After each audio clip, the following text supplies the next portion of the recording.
doing some training at the moment, and a big point came up, and I wanted to share it here. It's one of the big points I made when I released and created the Advanced Calf Jumps and Spinal Hygiene workshop.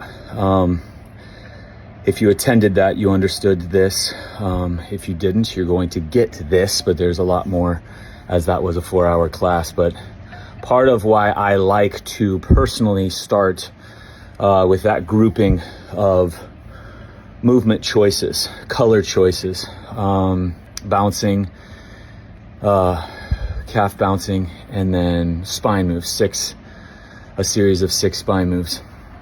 Why I like them first in my day of training inputs, my cuisine of training, so to speak, and then why I also guide it into people's, when they work with me in their direction of whatever they're trying to see and elevate and heal from and prepare for and whatever it is. But one of the biggest reasons why it should be first, in my opinion, is it's a good gauge of what your true energy budget is for the day. The body will say something and the mind will say something completely different. It's trying to get those synced up.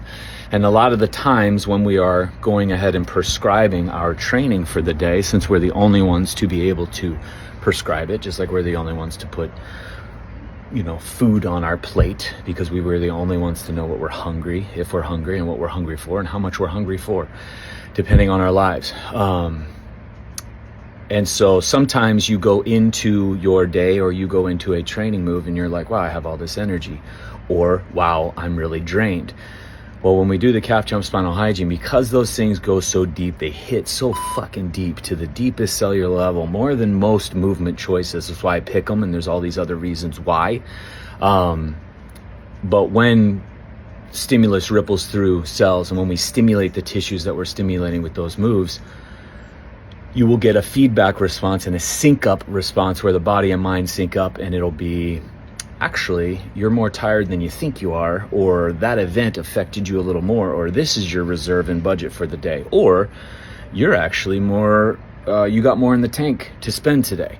You've got more in reserve. You could change your training to then, and then your prescription of what you're going to create from a training standpoint for that day's program, because days have to change, programs have to change minute by minute, because the human changes minute to minute. And the only person to know this, again, is the person. Set. Next set. That's okay, I'll finish this. And so that's, again, one of the biggest, I don't want to say hurdle, but like a veil. It's almost one of those things where we go in, and again, the intentions behind why we train, it can't ever be because I feel better afterwards, or it makes me feel better about my shitty life, or I, for an hour, get away from my family, my wife, my kids, my husband, my job, my this, that. Again, like movement, are you fucking kidding me? Like a baby did not have that in mind when they were doing movement. There was so much more, and we just limit it. It's just like reducing the sun to vitamin D and fucking depression, or light therapy, or reduce, a meal to its fucking macros and micros and goddamn microbiome bullshit and all the stuff that everyone's now reduced, all these beautiful, wonderful things that we get to access. But now we've reduced them to forms of medicine to fix certain things in our lives. So how you feel prior to, and then what your budget truly is for the day, and then what your training is going to match also with everything else that you're going to tend to in your day and allow in for the day. Sometimes the body and mind don't sync up.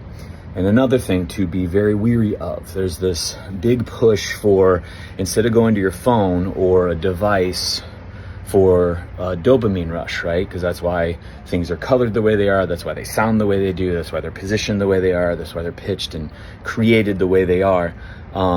Let's get dopamine rushes from cold tubs, or let's get dopamine rushes from training, or let's get dopamine rushes from sunshine. And again, then we're just coked out on something, again, that is so powerful, so beautiful, so infinite, so deep, you couldn't even measure it. But now we're just getting dopamine hits from this other fucking thing. And then it's like, Jesus Christ, you're like an addict around, Oh, I'm addicted to exercise. I'm addicted to the sun. Why? What's going on? What are your intentions behind? Why do you have to coke yourself out with now all these healthy things? And that's why I said that's that alternative medicine, holistic coaching world. It's gone from imprisoned by pharmaceuticals and all this other bullshit to imprisoned by this ritual and routine of a day that's not even yours. You're just copying somebody because the science or research or there was a podcast on it or the good looking dude or good looking woman does it herself, and you don't even know why, but all you know is you're just coked out. And so again, be wary of that, what your intentions are behind every choice and bite and move and step and dialogue that you have, every word. Because body's listening, calibrates it all, and it will let you know how you're doing. But to coke yourself out from one thing, like alcohol is bad, but coke yourself out with marathons. Okay. At some point, you're gonna have to see the truth of why you were choosing that, why you're choosing that, and why you could choose both.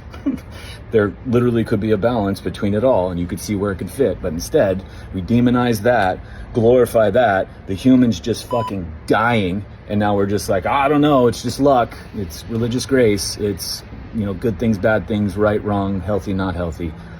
And we already know that because root cause doesn't make any sense. So, again, as you're gauging and prescribing your own training for the day and your own program for any given time, because you're the only one that can do it, from you being in a hospital bed in a foreign country to you being on the top of a mountain to you being single with no others, to you having 10 kids and 3 businesses, to you owning no property, to owning a 150-acre farm and tending it, and it produces, and that's your job. Training is determined by you, determined, prescribed, calibrated by you, and part of deciding that and what that looks like is going to be how the mind and body match up to what your energy budget is for that given time. And a lot of the times mind is interpreting something else, body is always true, and it's not always matched up. And it can be, man, I'm more tired than I am today, or I am more energetic than I am today. And I am not saying, before you go, I always feel sluggish until I start doing this and then I have all this energy. That's fine. But you need to figure out why you're sluggish, because sluggish all the time, unless it's just like upon waking, which we should all be slow as slow can be upon waking. That's a expected reaction. We need to figure out more than that. So I am not saying, I always feel better after doing training. Oh my God, I love it. Like, why don't you feel good before? What the fuck?